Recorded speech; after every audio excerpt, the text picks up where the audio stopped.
బురద జల్లుతున్నట్టు చెప్తున్నారు. ఒకవైపు రుషికొండకు సంబంధించినటువంటి ప్రచారం అదే విధంగా జరుగుతుంది. ఎందుకంటే రుషికొండ భవనాలు అక్రమ భవనాలు అంటూ, కుంభకోణం అంటూ, విలాస భవనాలు అంటూ విపరీతంగా ప్రచారం చేస్తున్నారు. మీరు మొన్నటి వరకు పర్యాటక శాఖ మంత్రిగా ఉన్నారు. ఇంతకీ ఏంటి అందులో జరిగింది, వాస్తవం ఏంటి? చంద్రబాబు నాయుడు ఎప్పుడూ కూడా ఒక మంచి కట్టడం కట్టలేకపోయాడు. అందుకనే ఈరోజు జగనన్న కట్టడాలను చూసి కుళ్ళుకుంటున్నాడని నేను అనుకుంటున్నాను.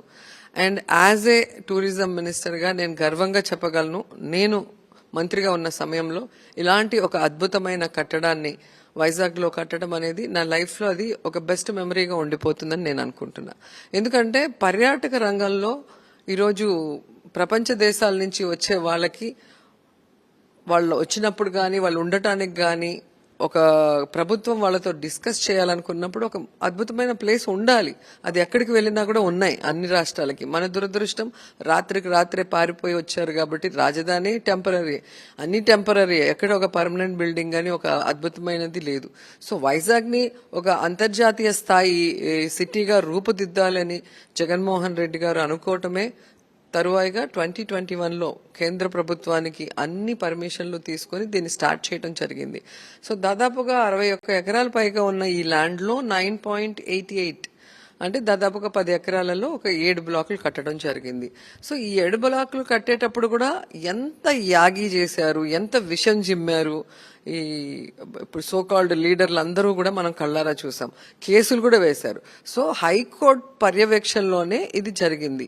సో టెండర్కి వెళ్ళినప్పుడే ఏం కడుతున్నాం, దాంట్లో ఏమేమి ఉంటాయి, వసతులు ఏంటి, డీటెయిల్ రిపోర్ట్తోనే టెండర్స్ వేయటం జరిగింది. సో ఇన్ని క్లియర్గా ఉన్నా కూడా ప్రజల్ని మభ్యపెట్టే విధంగా, ప్రజల్ని తప్పుదారి పట్టించే విధంగా చెప్పిందే చెప్తా ఉంటే అబద్ధం నిజమవుతుంది అనుకున్న ఆయన ఎప్పటి ఓల్డ్ ఫార్ములాని ఇంకా కూడా ఆయన అప్లై చేయటం అనేది చాలా బాధాకరంగా ఉంది.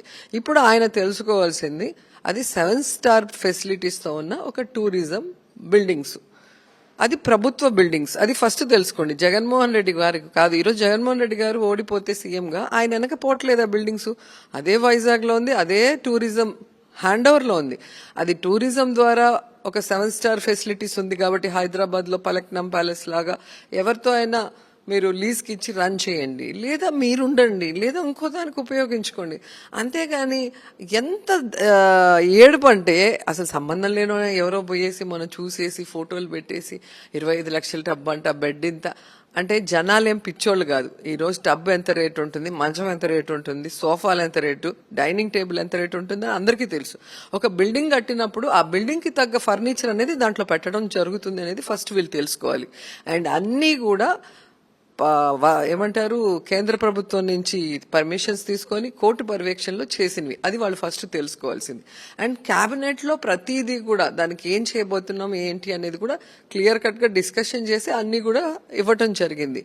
సో ఇప్పటికైనా ఆ ఏడుపు మాని దాన్ని మీరు చక్కగా సద్వినియోగపరచుకోండి. అంతేగాని ఇంకా జగన్మోహన్ రెడ్డి గారి ప్యాలెస్ లేదా ఇంకోటి దుర్వినియోగం చేశారు. ఈ రోజు ఒక్క రిషికొండలో ఉండే టూరిజం బిల్డింగ్సే కాదు, జగన్మోహన్ రెడ్డి గారు ఈ రాష్ట్రంలో కట్టిన మెడికల్ కాలేజీలు వెళ్లి చూడండి, సచివాలయాలు వెళ్లి చూడండి, నాడు నేడు కింద రెనోవేట్ చేసిన స్కూల్స్ వెళ్లి చూడండి, అర్బన్ హెల్త్ సెంటర్లు చూడండి, రెనోవేట్ చేసిన పిహెచ్సిలు చూడండి, రైతు భరోసా కేంద్రాలను చూడండి. ఏవి చూసినా కూడా ఇదే క్వాలిటీతో నాణ్యంగా కట్టారు. మీలాగా అసెంబ్లీలో ఒక వర్షం వచ్చే గుందికి మొత్తం ఫాల్సింగ్లు ఊడిపడిపోయి ఎలా ఒక వాటర్ ఫాల్స్ లాగా వచ్చిందో మనం అందరం చూసాం. ప్లగ్లలోంచి వాటర్ ఎలా వచ్చిందో మనం చూసాం. మరి 1000 కోట్లకు పైగా ఖర్చు పెట్టి ఒక సచివాలయ అసెంబ్లీ కట్టిన మీరు ఈరోజు ఇంత క్వాలిటీతో జగన్మోహన్ రెడ్డి గారు కట్టడం చూస్తుంటే మీకు కడుపు మంటతోనే ఈ బురద చల్లుతున్నారనేది స్పష్టంగా అర్థమవుతుంది.